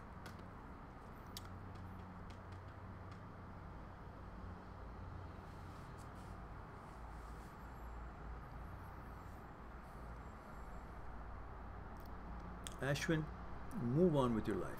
Don't get caught up with these these are imaginary values. You're perfectly the same as you were before. You will always be even better. Now you have experience and you know what to expect, how to choose it better. Perfect. Go on. Don't give it a second thought. Focus on your studies, on your work, on whatever it is that you're involved in. Build a life. Your wife is waiting for you somewhere in the future. And when you're ready, you will meet her. There's always going to be somebody who's going to be the one that you want to commit to, until you find that that didn't work in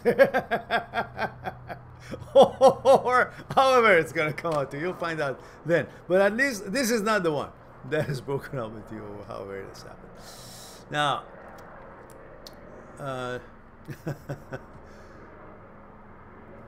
Sam says,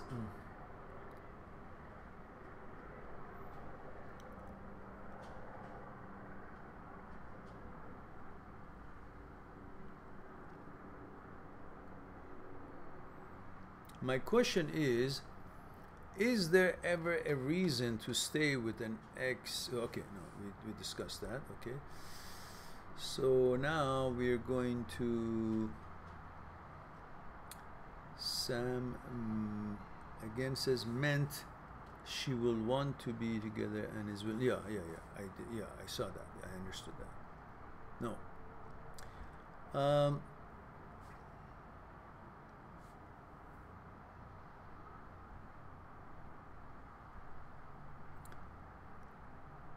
So Classica Poskiego, I hope I pronounced it right, says also during the conversation, it says, hello sir, hello dear, my name is Dennis from UK, 24 years old. Hello Dennis, I have a question, he says. I have problems with talking to older men. I don't understand. Are you a man or a woman? My name is Dennis. It's a man's name, but I'm just trying to put it all together properly. I have a question. I have problems with talking to older men. Maybe I read the rest of the question. I feel as if they don't find things I have to say interesting.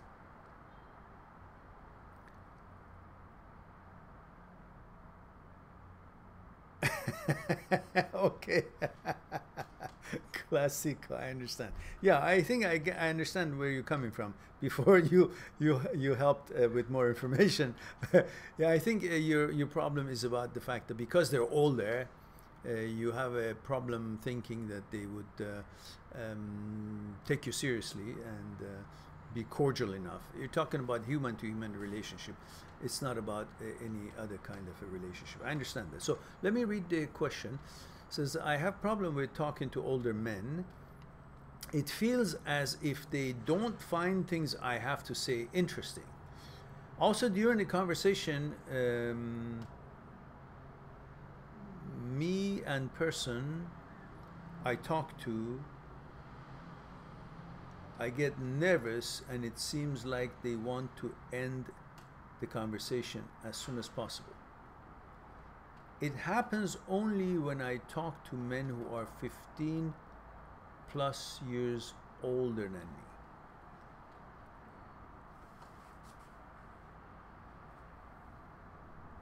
How old are you? 24. All right. Look, you get nervous because you're trying to get affirmation from people. You're trying to get affirmation and confirmation about who you are, how valuable you are, that you have become mature, because you seem to always somehow, maybe in your family or wherever it is that you're, however you experience your job or your family perhaps, all your childhood or your teenage life, you've always tried to prove yourself and defend yourself and trying to show that your words are wise and thoughtful and thought through, and maybe your siblings or your uncle or your, I don't know, father or mother always somehow did not treated your recommendations or your input as important or as valuable as their own or the other members of the family, or somehow to your brothers or to your parents you always had to prove yourself or defend yourself and trying to prove to them that you are worthy, because that is a part of the conditioning that we all receive ever since childhood from the family, friends, school, teachers, wherever we go, that we try to show that we are more than what we are, that we are informed, that we are valuable, that we are worthy.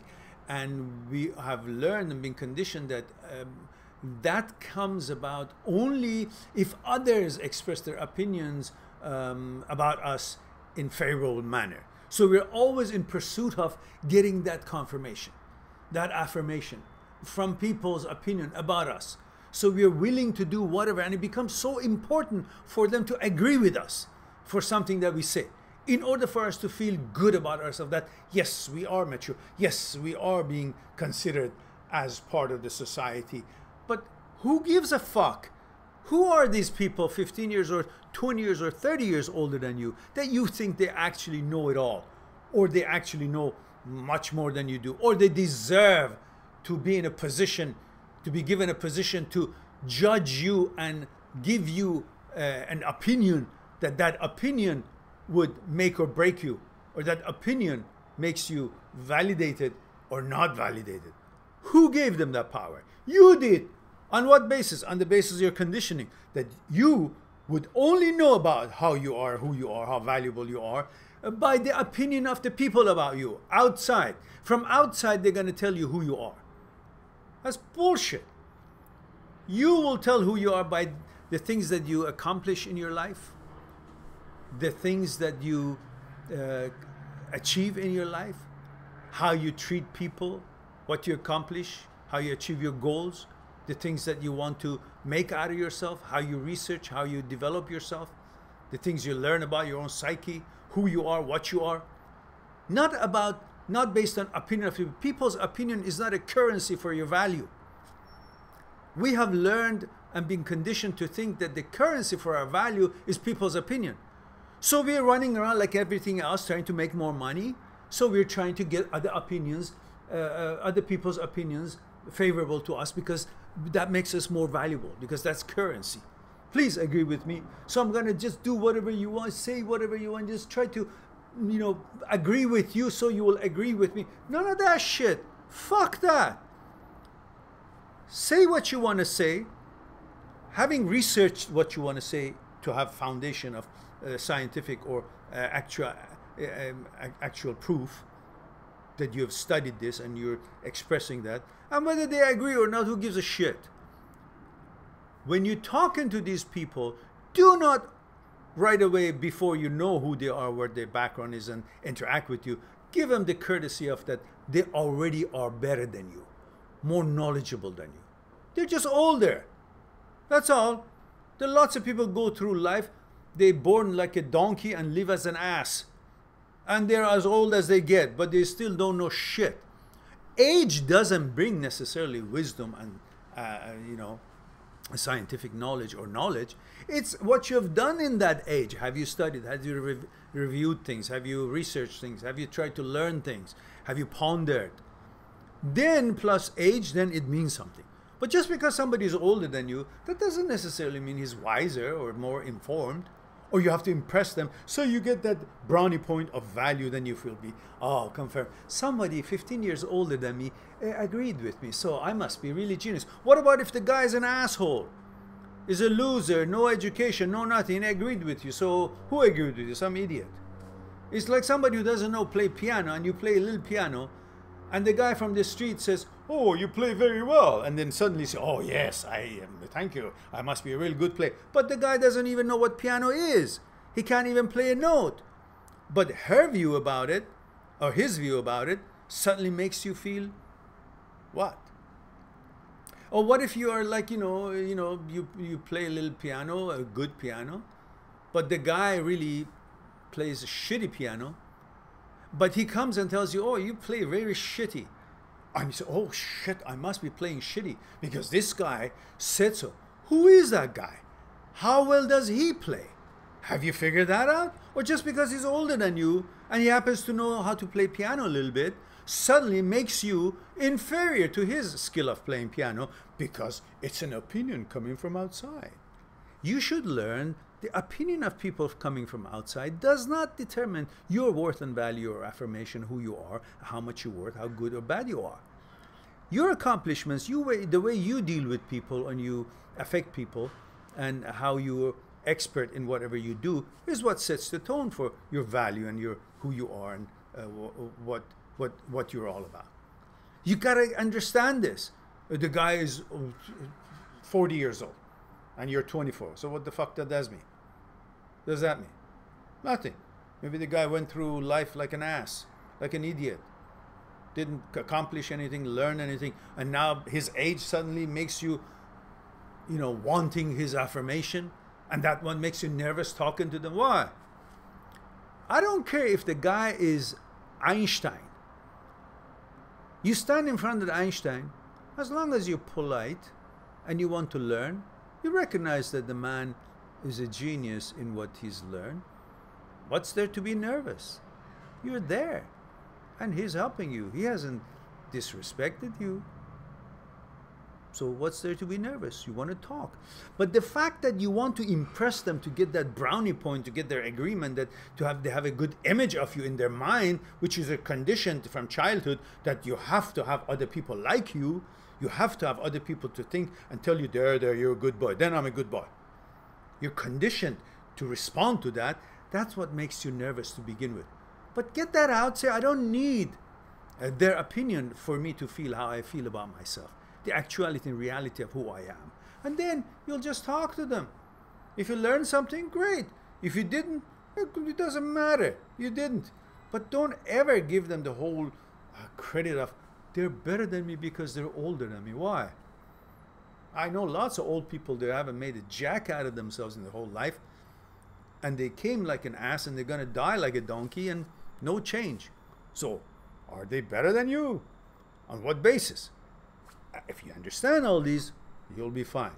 And lastly, if you're nervous about any kind of a group that you're talking to, just imagine all of them naked.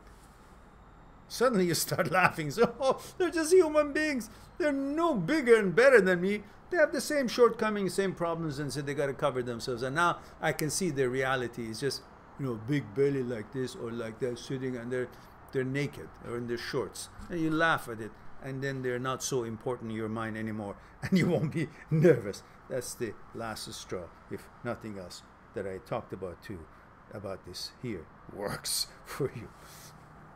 All right, now let's go to Foil Grim Timmy. How to discover myself after years of being lost.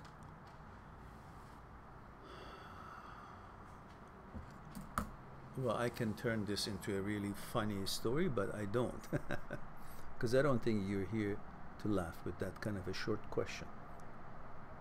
So I think your journey should start with understanding what is thought, what is consciousness, what is the relationship between thought and consciousness, what is fear, where does fear comes from, what are your fears, what is fear in general, what is desire, how is desire born, what is pleasure, what is the role of pleasure in your life, what is ego, how does that, how did that come about? And how do they interact to make you tick, act, feel, and react the way you do? For that, I recommend highly to splurge a price of tea or coffee, I don't know, $5.99 or something like that. Go on my site, mindthatseekstruth.com, pick up the ebook, Me, My Psyche, and I. Me, My Psyche, and I. That will be a wonderful book for you to understand some of these things that I discussed, and a lot more in that book about your entity, your relationship with nature, universe, how to know about your own psyche. And that will be an excellent way to ponder and explore inwardly about how to discover yourself after years of being lost. Excalibur says, congrats on 15,000 subs, Mehran. There we go. More people are seeking the Aston Horstein wisdom. Yes, that's right. That's right. We hit 15,000 day before yesterday. And it was actually quite a big jump, because that day we still had, what, 14,900, I don't know, 86 or 90 or 92 or something. And I said, well, that'll do good if we hit 15,000. So it's good. Now we are over 15,000, and perhaps it will help us to, obviously we're improving. As far as getting, with the content apparently second to none, as we hear constantly over and over from everybody that has experience with our channel. But somehow we are not visible. We're doing everything we can. Live talks, the amazing thumbnails that Olga makes, and all these things are helpful. Let's see how it eventually people can find us, not by accident, but by, you see, the more people will, actually dial into our channel, the more YouTube will recognize us and puts us on their roster of channels for people to view. So maybe when we have more finances, we can advertise a little bit and so on, and we'll get that going.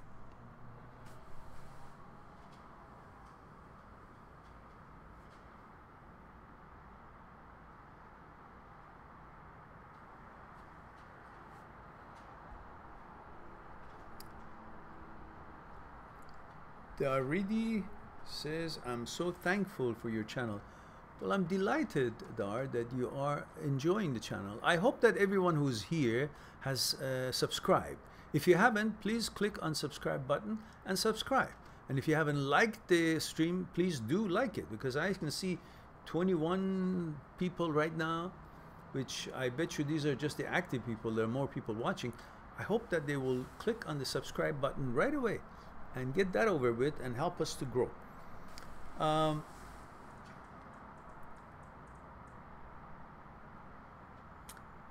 Ashwin says, it's amazing how your words always put everything in perspective so perfectly.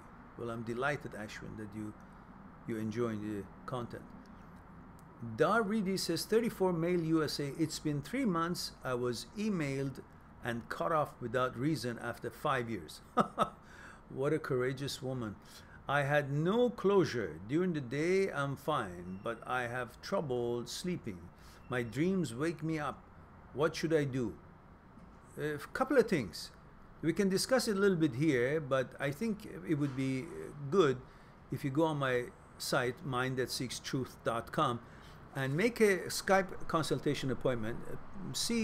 Click on the Talk to Me for consultation and see which package is suitable to your budget, and then we will one-on-one on Skype discuss this and get to the roots of it and help you to get out of this and move on. But in the meantime, since this is a live talk and you have asked the question, I will address it a little bit. So I was emailed and cut off without reason for 5 years, 34 male USA. I had no closure during the day, I'm fine, but I have trouble sleeping. My dreams wake me up. What should I do?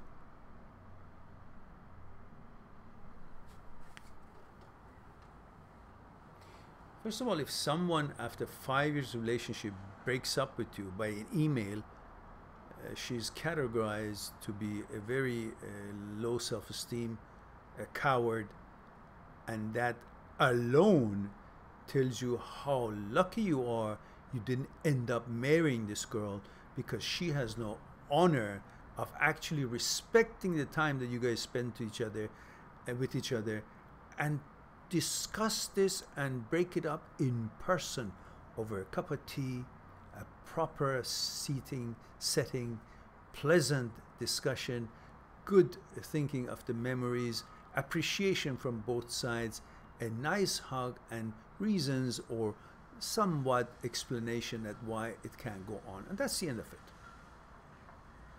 But a person who does this sort of thing is not a person to actually think that if you were still with her, when you would eventually get more serious or establish or build a life together, she would act differently in that life when things become a little bit tough. She would flow the coop just like she did now, without explanation or responsibility, in a cowardly manner, and you never want to team up with a coward. Life has lots of challenges. And these challenges needs cooperation, understanding, teamwork, clarity, honesty, and good intentions. Not selfish intentions. Selfish intentions could be acceptable while you guys are not in a relationship. Once you are in a committed relationship, for a long-term relationship, there is no business of selfish considerations to the point of, well, let me just get myself out of here. I don't care, I just found something better or something more suitable, or something that, tickles my fancy at this time. And I'm going to shit on all these that I made here. I don't give a shit about it. So if you don't really give a damn about what you have built, what this relationship was all about, then she's not going to give a damn when you guys actually down in the road have a couple of kids. She's still going to do the same thing. So in fact, you're really lucky that you should go celebrate, let alone not sleeping good. You should sleep sound like a baby and say, thank God I got this bullshit out of my life, because obviously I couldn't count on her. And thank God I found out now than later, when things would have been heavier and could have actually become more difficult when there are more responsibilities involved in that relationship, in that life that we have built. So that's one thing. Secondly, why your dreams wake you up? Your dreams about what? That she's going to bed with somebody else? So what? So what? You're not with her. It's not your responsibility. It's not a reflection on you anyhow. She's broken up. She wants to go out with anybody she wants. Go ahead. Oh, you're wondering, oh, then what about me? I'm not as good as the other person. No, who cares? Who cares? Who thinks that way? Who says that? You say that because you're conditioned to think that woman will give you your worth. And if that woman chooses another male, that means you're not better than the other male, because that's how we've been conditioned to think. But what about thinking that this woman doesn't have enough sense and class and taste to want someone with your characteristics and qualities, and she can only understand that level? That's why she's gone to that person. Not because he's better than you, because he's not as good as you. That's how you should think. Why? Because what are you going to think if a person looks at a diamond and then looks at its cubic zirconian and looks like a crystal glass, all same shape, and then she or he chooses the cubic zirconian or the crystal, doesn't choose the diamond? Does the diamond now become devaluated because he or she didn't choose it? No, the diamond's still a diamond. It just shows that that person is stupid, doesn't understand what diamond is, doesn't understand the value of the diamond. Therefore, he or she chooses whatever else that shines or looks like a diamond, but cannot tell what is diamond, what is not. If she could, she would have gotten this one. Or maybe diamond is too expensive for her. She can't afford it. She goes for whatever that looks like it. So that's how you should think. So nothing has come off of you. Nothing has changed in you. You're still the same quality, as wonderful as you've always been, and you'll always be better as well because of the experiences you're gathering. So all of that is good news.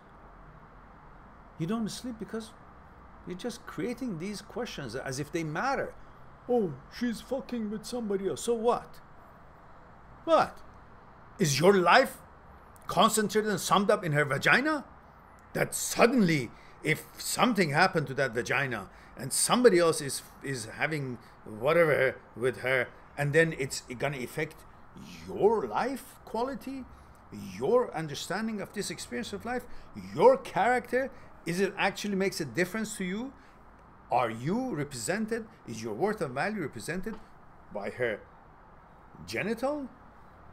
So what is it that you're worried about? She's not compatible. She broke up with you. She's a coward. She didn't even respect that relationship at the end. And so why is it that she's suddenly important? Why would you want to be with her? That you actually are concerned about? She's going to sleep with somebody also now. Oh, what? Who cares? Who is she? What does she have to do with the creation of this world and the opportunities that exist in this world from so many wonderful women that could be compatible with you? Now, on this basis, before we go on, stop here. I think that's enough for you. And again, if you did want, you can go and make an appointment with me, and by all means, we'll explore it. As I do that all around the week with people all around the world. Whoever needs it, they make an appointment. We talk about stuff that concerns them on Skype and get them moved out of the sad pit that they've created for themselves and park their car in there. Get them moving onward to their life, find their own happiness. Now, Dika796.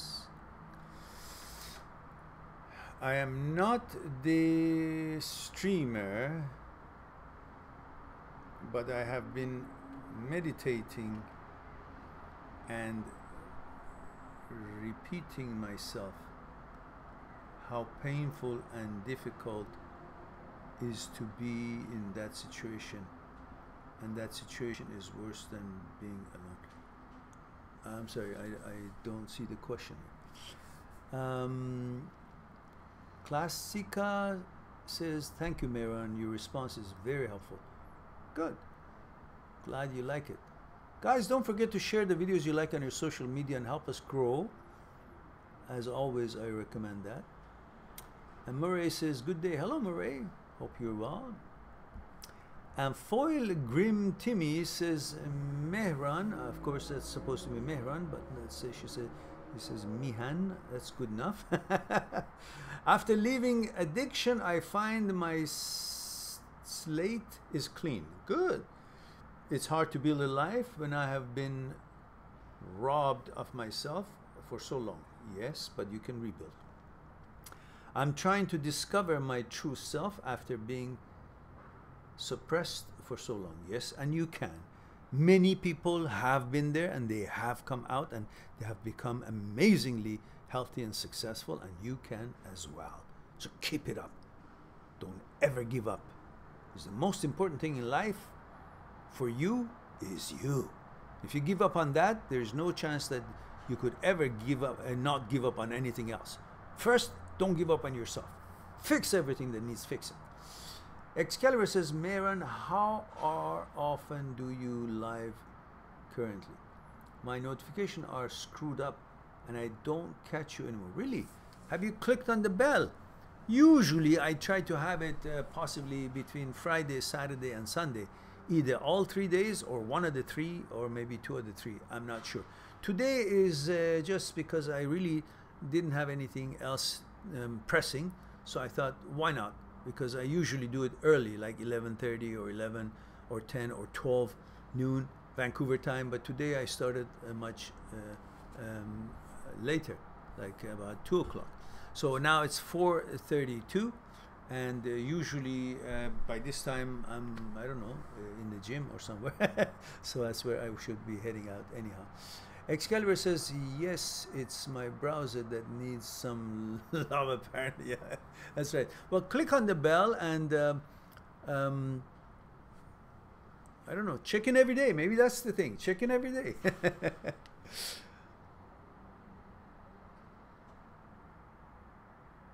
Oh, Excalibur, you say there is a hurricane approaching, category 5. Where? Spain. That's where you are, right? Murray says 55, male Canadian, wife left working on self. Now what did the Tin Man say when he got ran over by the stream roller? Foiled again? I see. Excalibur says, no, thankfully not Spain, but the East Coast, USA. Oh, I see.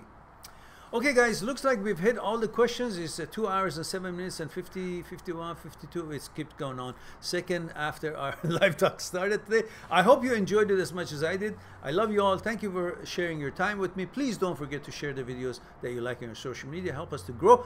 And I look forward to talk to you later. Please be good to yourself, to the others, and I'll talk to you soon. Bye for now.